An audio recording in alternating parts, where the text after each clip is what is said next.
instrumentos de colección. Siguiente. Entonces, toda investigación tiene estos puntos que son relevantes. Y aquí tenemos paso a paso todo lo que hemos estudiado en estas prácticamente 10 semanas. Elementos constitutivos del marco metodológico del proyecto de investigación. Consideraciones generales, tipo de investigación. Cuando hablamos de tipo de investigación es cuantitativa o cualitativa. Cuando hablamos del diseño de investigación, tienen ustedes estudios observacionales, estudios analíticos.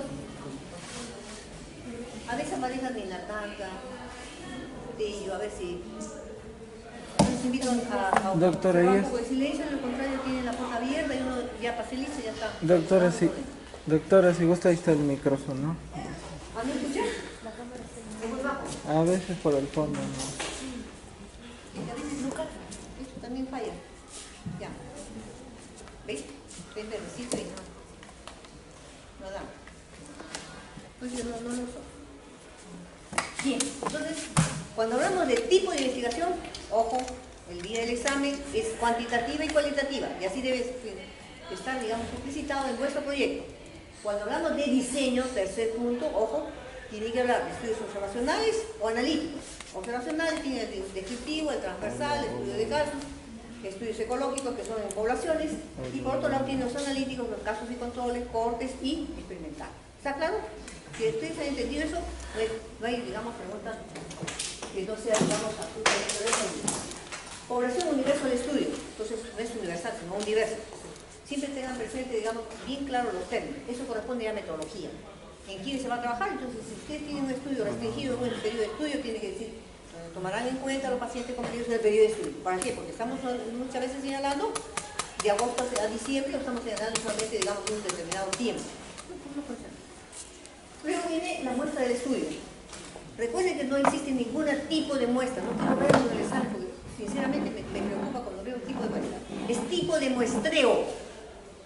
Acá dice la muestra del estudio, pero eso corresponde a una serie de digamos, subcapítulos que hemos visto en forma ordenada y cada uno de ellos hemos desarrollado en clases pasadas. Por lo tanto, la muestra del estudio va a comprender tipo de muestreo, luego marco muestral, la unidad de observación y análisis, va a comprender también la parte que corresponde a definición o determinación del tamaño de la muestra, va a corresponder también a criterio de selección, inclusión y exclusión, todo eso corresponde. Entonces, ya saben ustedes prácticamente los puntos. Luego vienen los instrumentos de colección de información. Eso es el tema de hoy y hoy día vamos a tratar exhaustivamente en función, digamos, del tipo de estudio que ustedes están teniendo. Claro, también debe estar bien explicitado que todo estudio prospectivo, cuando ustedes hagan así, va a ser longitudinal. Porque ustedes van a tener que tomar necesariamente varias veces, digamos, la información en función, digamos, de la medición del proceso de estudio. Y cuando estamos para atrás, automáticamente siempre va a ser transversal, porque necesariamente ya vamos a nosotros a utilizar historias clínicas en lugar de directamente, digamos, hacer un trabajo con el paciente. Entonces, los instrumentos. La descripción de los instrumentos técnicos, está en la de hoy día. La medición, vamos a hacerla hoy día. Recuerden que las variables cualitativas tienen menor, digamos, sensibilidad en función de resultados. Y las variables cuantitativas, que son dadas por aquellas que tienen escala de intervalo, por razón, tienen que tener, digamos, mejores resultados porque tienen medición en función de las unidades normalmente aceptadas, como son metro, centímetro, miligramo, nonogramo, etcétera, etcétera, todas las unidades que ustedes conocen de volumen y de diferentes, digamos, naturalezas. Nivel de medición de las variables. Esto es muy importante, ahí se refiere exactamente a la escala de medición. Cuando nosotros medimos en digamos, escalas nominales u ordinales, no tenemos una alta precisión.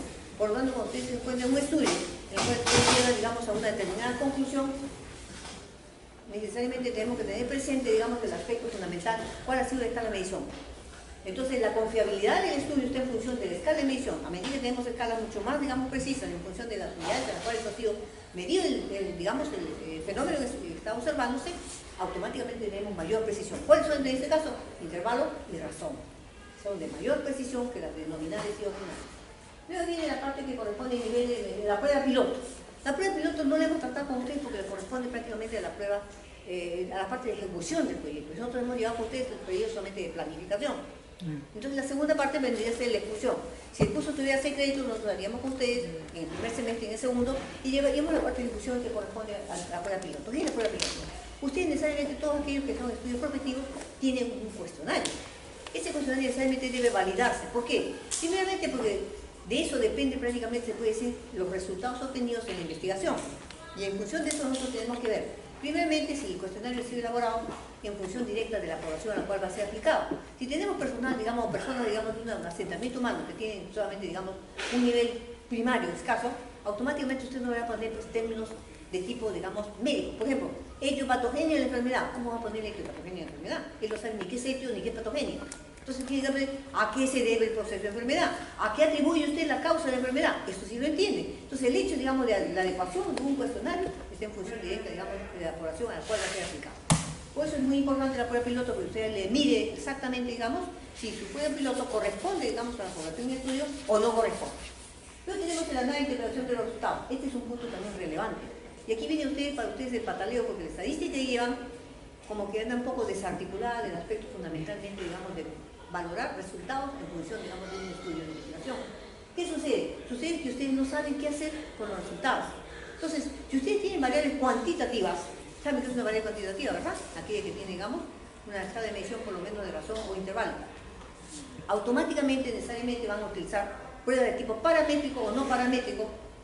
¿Cuándo usamos una prueba paramétrica? Cuando tenemos el conocimiento fundamental que la distribución de las variables es de acuerdo a la curva normal. Ustedes aprendieron esa pequeña, digamos, como un lomito de camello, uno solo, perfecto, ¿no es cierto? Entonces, esa disposición de las variables en la curva normal indica, digamos, que podemos tener una varianza o una división estándar. Pero si nosotros no conocemos, porque tomamos una población pequeñita, muchos de los trabajos que ustedes hagan en estudios progresivos no van a llegar ni siquiera a 30. Hablar de menos de 30 es hablar de muestras pequeñas. Hablar de más de 30 es hablar de muestras grandes. Entonces, automáticamente, desde ahí yo comienzo a valorar un estudio, porque si un estudio pequeño me va a llevar al uso de pruebas no paramétricas. No tengo conocimiento si hay una división estándar, digamos, para esta distribución, digamos, de la dispersión de las variables que están en estudio, y para evitarme problemas, utilizo no paramétricas que también dan resultados de tipo de valor. Luego viene codificación y establecición de los datos. Necesariamente toda, digamos, información que ustedes tienen en un formato de codificación de datos, un cuestionario, va a responder a una codificación, fundamentalmente para establecer, digamos, a través del método, sea Excel, o sea SPS, el cual utilicen ustedes, o EpiInfo, o EpiInfo y EpiData, pueden ustedes utilizar, digamos, magnificar y hacer mucho más fácil el procesamiento de los datos. Entonces, para eso es la codificación y establecimiento de datos. Las técnicas de selección de los datos siempre van a ser fundamentalmente a través de tablas. Ustedes lo han visto quizás en la clase pasada. Toda tabla tiene, digamos, elementos que ya estudiaron en estadística, por lo tanto sería una fiesta para ustedes que yo les repito. Sin embargo, para recordar, toda tabla tiene un título que se refiere, digamos, al contenido de los datos que van enmarcados. Segundo, tiene, digamos, una especie de talón en la parte izquierda, donde se codifican, digamos, los elementos que van a ser, digamos, numerados. Y luego en la mano derecha, tiene usted las variables, tiene usted unas casillas o columnas que corresponden a la numeración o frecuencia y al porcentaje en caso de establecer porcentajes. Pues bien, entonces, eso corresponde. Sin embargo, el segundo elemento que ustedes van a utilizar con mucha frecuencia se refiere fundamentalmente a lo que llamaron ustedes en estadística gráfica. Hoy día en investigación se denominan figuras. Entonces, figura 1, figura 2. Y entonces, ahí tienen ustedes nuevamente que clasificar y acordarse. ¿Cómo se clasifican, cómo pueden dibujar ustedes o graficar, digamos, la variable cuantitativa? Necesariamente toda variable cuantitativa va a ser un histograma. O va a ser un estudio, va a ser, digamos, un análisis de correlación-regresión. Entonces, necesariamente no hay otro tipo. También podríamos utilizar la caja o box plot. No sé si conocen ustedes la caja de bigotes o box plot, que es prácticamente distribuye la mediana. Son como cuadraditos que tienen dos palitos hacia arriba, hacia abajo, con los valores mínimos y máximos que corresponden, como también pueden existir, digamos, valores aberrantes. ¿Qué nos marca el box plot? Nos marca, digamos, lo que corresponde al primer cuartil, segundo cuartil, que viene a ser mediana, y tercer cuartil. Entonces, esa es la forma como se está distribuyendo, digamos, los valores cuantitativos. ¿Cómo se presentan en forma gráfica la variable cualitativa? Es lo más fácil, lo que ustedes siempre lo recuerdan y saben hacer. Saben hacer esto es el pie, que viene a ser un diagrama de sectores. Y ustedes, una bola, muy fácil. Pero la restricción fundamental en el pie, ¿cuál es?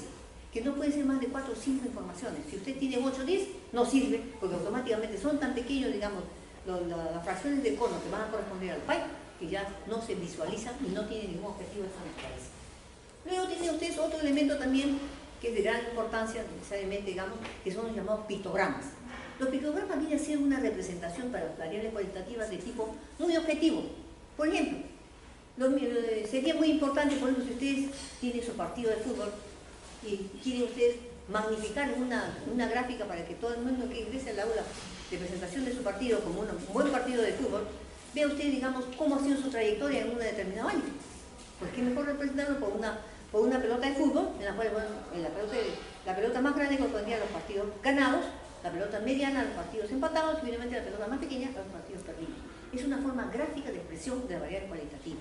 ¿Está claro? Luego tenemos técnica para conocer el modelo operativo o sistema propuesto, por el caso de los proyectos factibles. Entonces, necesariamente esto sí no corresponde al estudio de tipo descriptivo que estamos utilizando, sino más bien al estudio de tipo analítico.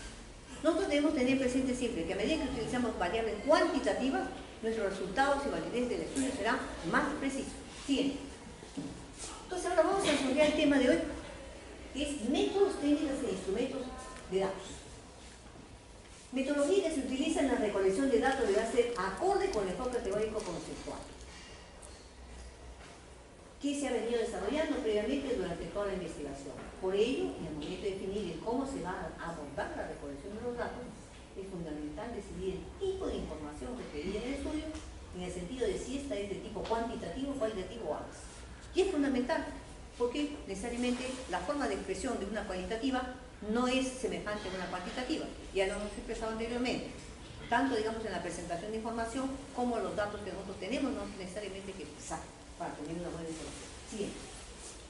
Por lo tanto, vamos a definir qué es método, qué es técnica y qué es instrumento. Ustedes la vuelta le dan la cabeza de instrumento. ¿De qué instrumento lo saben? No lo saben. Método. El método es el medio camino a través del cual se establece la relación entre el investigador y el consultado para la recolección de datos. Se citan solamente dos métodos: observación y encuesta.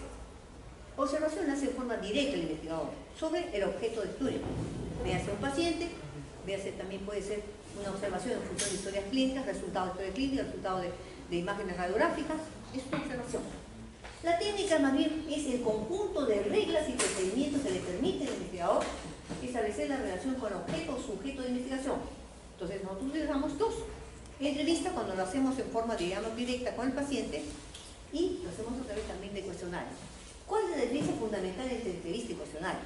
Mira, en la entrevista yo tengo necesariamente que redactar en forma oral la pregunta a la persona encuestada, voy respondiendo en función, digamos, de sus alternativas ya presentes. El cuestionario simplemente yo las tengo ya escritas, ordenadas, delimitadas, y simplemente le digo que si usted participa en este estudio, por favor tenga la amabilidad de contestar esta pregunta. Entonces, uno es en forma directa y el otro es a través de un instrumento ya elaborado de antemano.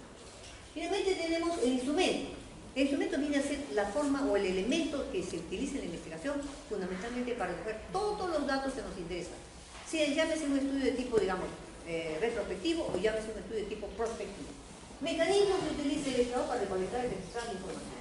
Entonces, pero no solamente tenemos eso. También tenemos muchos elementos auxiliares que nosotros vamos a utilizar, y de ellos tenemos, por ejemplo, formularios, pruebas psicológicas, equipo de laboratorio, equipo de rayos X. Tenemos una serie de elementos que nosotros utilizamos normalmente y que nos dan resultados. Por ejemplo, el hecho, digamos, de hacer, digamos, una precisión de la cantidad, digamos, de audición de una persona, nos determina registros audiométricos. En el caso de visual, tenemos los registros, digamos, que son la cartilla de Snellen, que nos permite ver si la medición es 20 sobre 20 o 20 sobre otro tipo, digamos, de distancia en función, digamos, de la medición de su calidad, digamos, de visión. Siguiente. Entonces, vamos a escribir bien claro la observación. Observación, método. Siempre por eso digo cuál es la técnica que se utiliza. Registro visual de lo que ocurre en una situación real.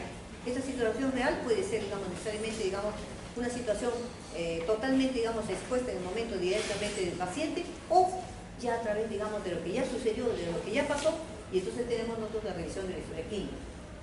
Clasificando y consignando los acontecimientos pertinentes de acuerdo con algún esquema previsto y según el problema que se estudia. Nosotros no podemos simplemente recolectar todo lo que se nos ocurra, sino dirigir nuestra atención en función de las variables que han sido previamente seleccionadas. ¿Dónde? En el marco teórico.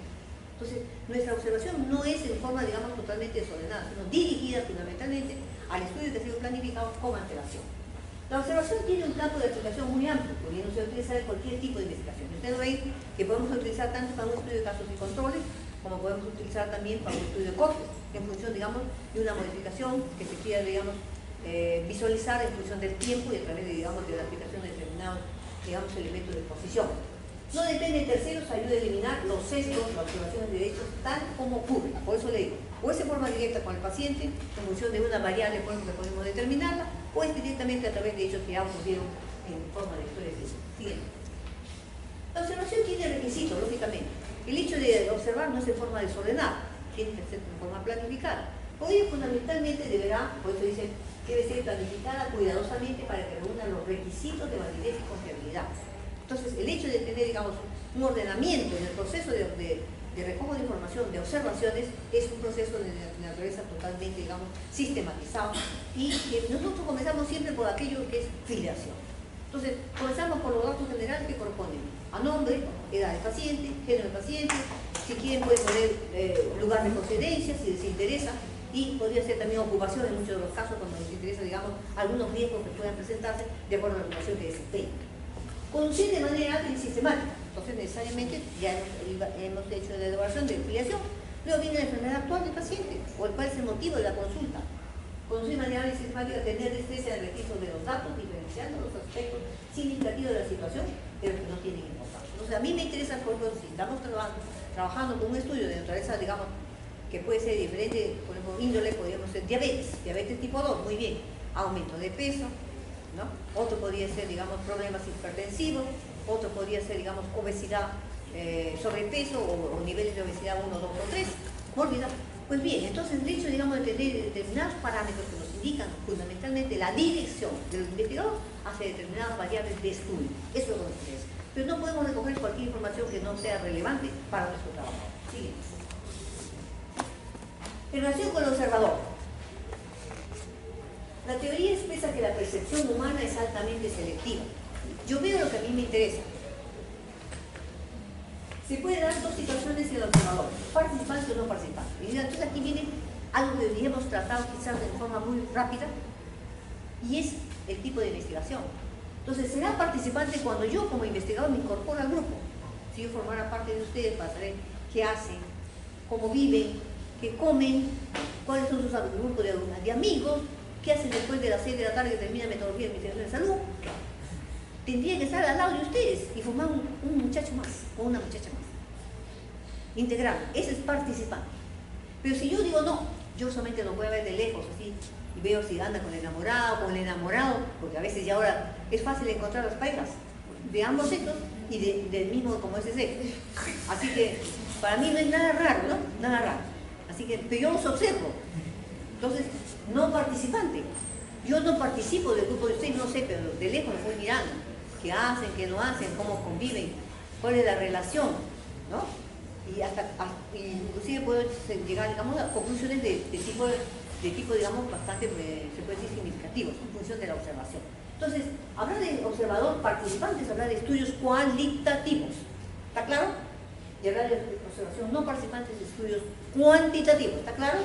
Estamos diferenciando bien cada tipo de estudio. Viene el examen y dice, ¿y ahora cuál era? Pues fácilmente, ya estamos decidiendo.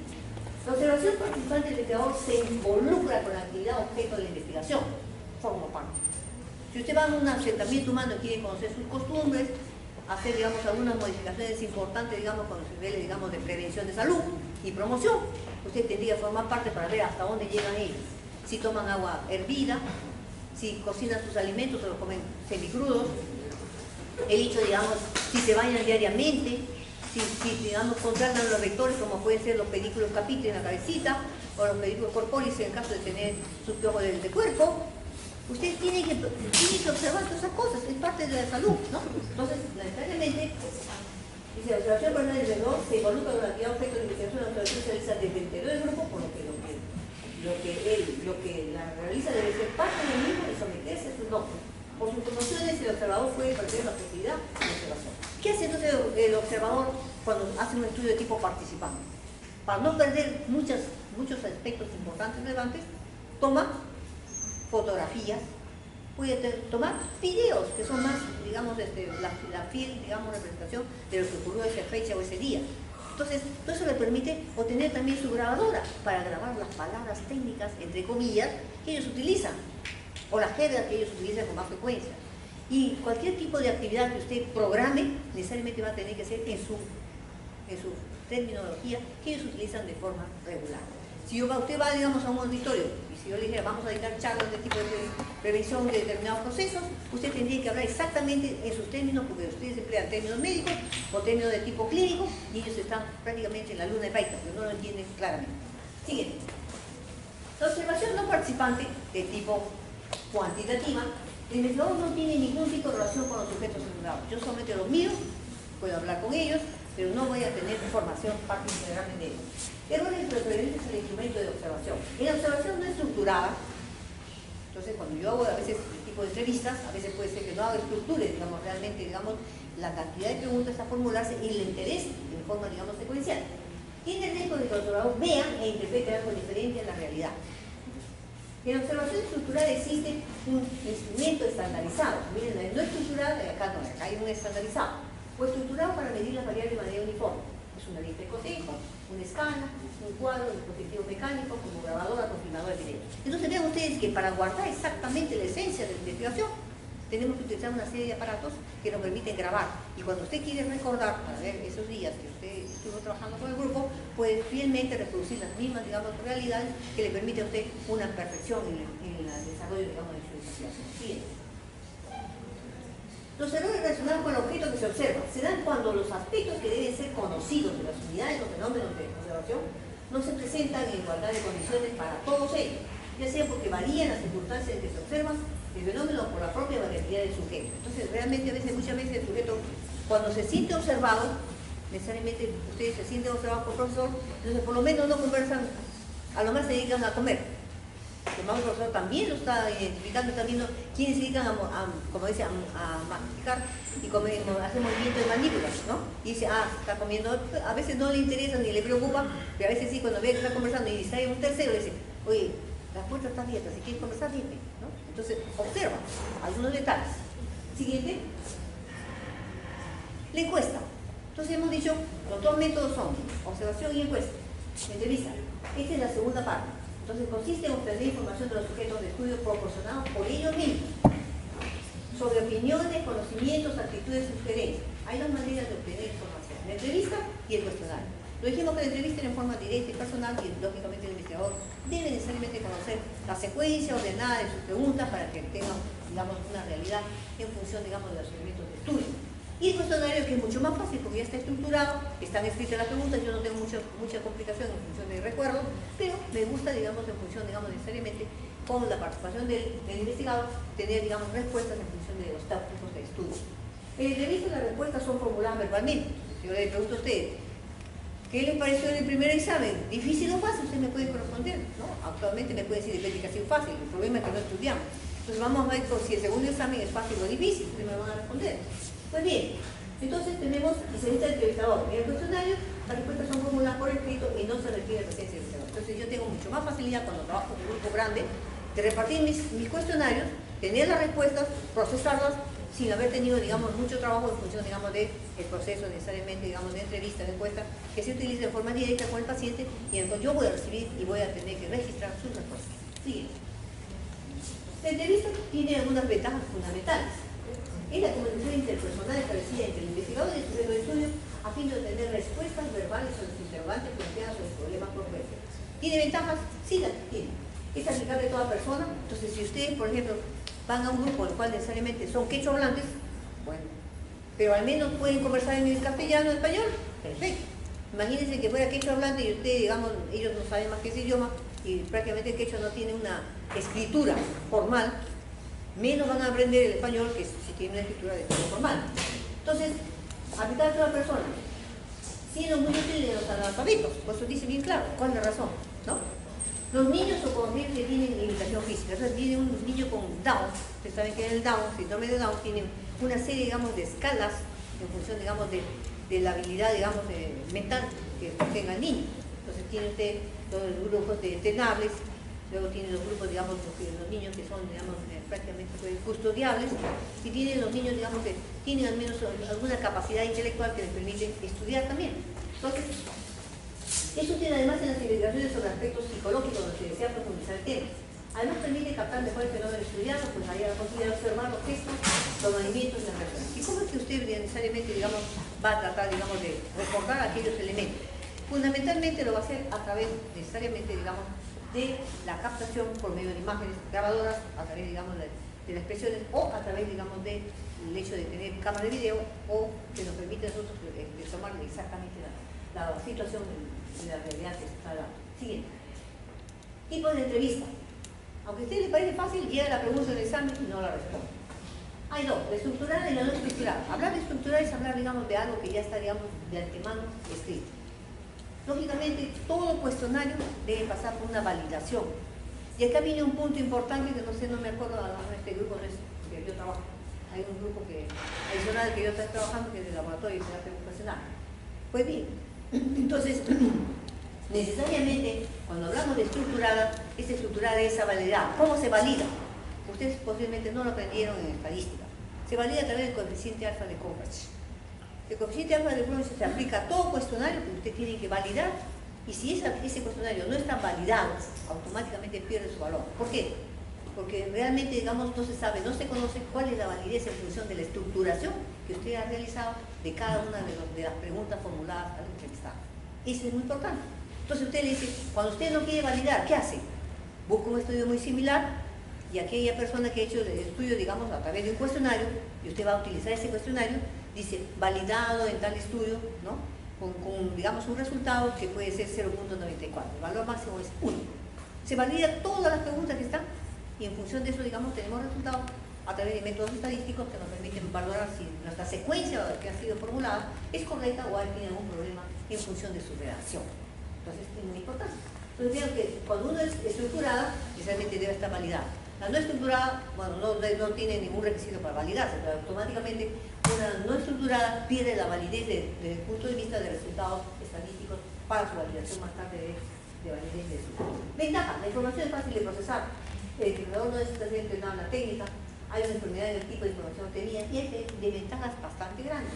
Es difícil obtener información confidencial. Usted realmente, digamos, a veces cuando uno está estructurada, tiene determinados ya parámetros establecidos, y hablar del área sexual o del área económica son dos puntos bastante, se puede decir, de limitación en función, digamos, de la respuesta que pueda dar el interesado.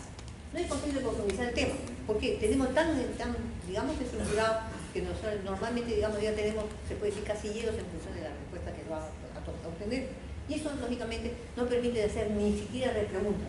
La calidad de información puede no ser buena, por esas razones fundamentales cuando está estructurada, pero necesariamente por eso le dice a ustedes que toda estructura, digamos, del cuestionario debe ser validada, fundamentalmente. Siguiente. La entrevista no estructurada es más flexible y abierta, así como me permite tener información bastante, digamos, excelente en función de profundización u otro tipo de elementos, también me limita. ¿Por qué? Porque yo para procesar los resultados necesariamente tengo que hacer, digamos, se puede decir la sumatoria o reunir características muy similares para poder consolidar datos. Y aquí vienen los problemas principales. El orden, la profundidad y su formulación se encuentra por entero en manos del investigador. Es muy útil en los estudios descriptivos o cuando existe información sobre diferentes aspectos del fenómeno o sujeto de estudio, así como en las fases de exploración para el diseño del instrumento. O la colección de datos también lo es en la expresión cualitativa. Entonces, aquí tenemos fundamentalmente que en la no estructurada el investigador tiene dificultades para su procesamiento.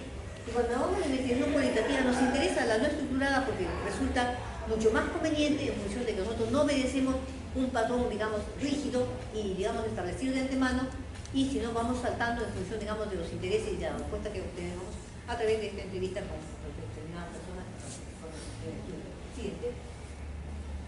Ventaja, se aplica a toda clase de sujetos en situaciones diversas. Orienta hacia posibles hipótesis y variables cuando se exploran de nuevo. Pero las ventajas son inmensas. Ustedes están viendo, se requiere más tiempo, es más costoso por la inversión de tiempo de los entrevistadores, se dificulta la tabulación de los datos. Yo les decía, ¿cómo voy a juntar, digamos? Aparentemente podrían ser, digamos, sinónimos. Sin embargo, al momento de procesarlos, me causa mucha dificultad poder, digamos, asumir, digamos, que son informaciones de la misma naturaleza. Y el análisis de información debido a la cantidad y forma de respuesta. A eso se refiere cuando uno habla necesariamente, digamos, de cuestionario, de este caso, digamos, de entrevistas en las cuales no se ha estructurado el procesamiento, digamos, de respuesta. Los encuestadores deben estar bien capacitados, fundamentalmente para tener una unidad. Si usted trabaja, digamos, con 5 o 6 personas a un mismo estudio, necesariamente cada uno puede tener una disciplina diferente en función de la interpretación. Y aquí está la dispersión y los sesgos. Entonces, ¿cuándo se anula un estudio? Se anula un estudio necesariamente cuando no responde, digamos, fundamentalmente, digamos, a la validez. Y ahí tiene usted los sesgos. Entonces, cuando uno hace un estudio de metaanálisis, no creo que lo lleven ustedes en filología, simplemente es una forma de expresarme, Luego, necesariamente lo que se valida en el estudio es cómo se desarrolló el estudio. Y en un estudio metanálisis puede ingresar un estudio descriptivo, un estudio transversal, un estudio, digamos, de la red de casos de control, un estudio de corte, un estudio experimental. Va a ser una reunión de estudios en función de un tópico o tema central de estudio. Pero fundamentalmente ver, digamos, la descripción exacta de qué hizo el investigador paso a paso para saber, digamos, la validez de ese estudio que está presentando. Siguiente. Cuestionarios. Entonces, el cuestionario es lo más fácil de realizar, sin embargo, hay condiciones que se va a validar. Método que utiliza un instrumento o formulario impreso destinado a obtener respuestas sobre el problema de estudio y que el investigado o consultado llena por sí mismo, pero previa orientación, justamente, y previa aceptación, porque si ustedes no quieren contestar el cuestionario, no lo hacen y simplemente no participan del estudio. Ventaja, proporción de información sobre un mayor número de personas en un periodo breve, es la facilidad, respuestas abundantes. Su costo es bajo, son centavos nada más, que cuesta, digamos, una hojita de impresión. Su cuantificación es fácil de análisis de versión de los datos y se eliminan los sesgos, porque aquí no hay dos respuestas en función de una pregunta. Simplemente se va a ceñir a todas las posibilidades que están, digamos, señalizadas dentro de las alternativas posibles. Es como si yo le dijera, ¿cuánto el nivel de ingreso de su familia? Va de valores que menos de 500, de 500 a 1000, más de 1000. Usted tiene tres alternativas, o escoge una de ellas o nada más. Entonces, lógicamente, a mí me facilita la ordenación y la tabulación, pero, por el contrario, quizás usted me esté mintiendo en función de los resultados, en función, digamos, de la verdadera realidad social que está, digamos, pasando. Siguiente. Perdón, regrese. Desventajas. Cuando es el cuestionario, la información no puede variar ni profundizarse. No se puede utilizar con analfabetos. ¿Por qué? Porque el analfabeto no sabe leer.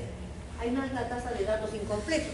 Lógicamente, porque yo puedo hacer una respuesta completa o otro puede solamente responder con un sí o no.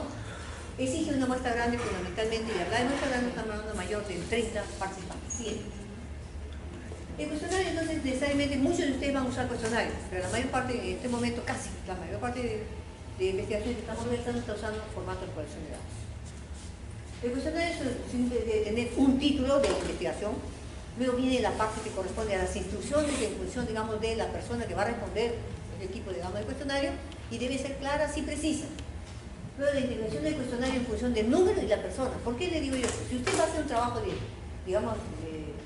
por ejemplo, hay un trabajo pendiente que es de ¿cuál es su actitud frente a la donación de órganos? Podría yo preguntarles a ustedes, de hacer un trabajo de cuestionario, simplemente aplicarles, darles el puesto. Me interesaría fundamentalmente a mí, digamos, necesariamente que sepan bien claro, digamos, las condiciones del donador de órganos, porque ustedes tienen algunas ideas un poco equivocadas. En primer lugar, no se puede hacer un paciente que esté muerto, porque hay órganos que necesariamente con el proceso de muerte se produce la primera degeneración del órgano. Entonces, necesariamente esto nos limita a que cuando uno vaya a tomar, digamos, usted vaya a donar sus órganos, lo haga cuando realmente esté ya muerto, bajo el punto de vista, digamos, clínico, físico, que ya no, digamos, no hay ningún movimiento, digamos, de corazón y tampoco hay respiración. Hasta ahí no podemos llegar. En algunos órganos sí, por ejemplo, córnea. La córnea sí se puede sacar de muertos.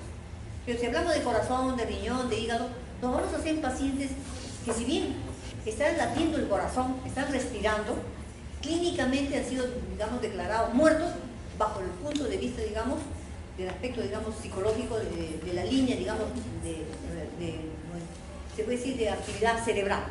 Entonces, cuando usted ve una isolínea, es un paciente que no se va a restablecer, un paciente que ha sido, digamos, atropellado por un cargo determinado. Ese paciente necesariamente es el que puede donar órganos, dado su estado, digamos, ya de irreversible, digamos, de muerte cerebral, que no va a vivir, pero él está latiendo su corazón y está respirando. Eso hay que entenderlo bien claro. Sin embargo, habrá muchas veces, muchas personas que, bueno, piensan que todos los órganos deben ser bajo ese criterio de muerte cerebral, que no debe ser, digamos, una persona que ya murió exactamente y deja, digamos, de latir todos sus organismos y está paralizado. Entonces, hay unas diferencias fundamentales. Entonces dice, no, porque todavía él está respirando y puede vivir. Es una opción remota que no existe. Entonces,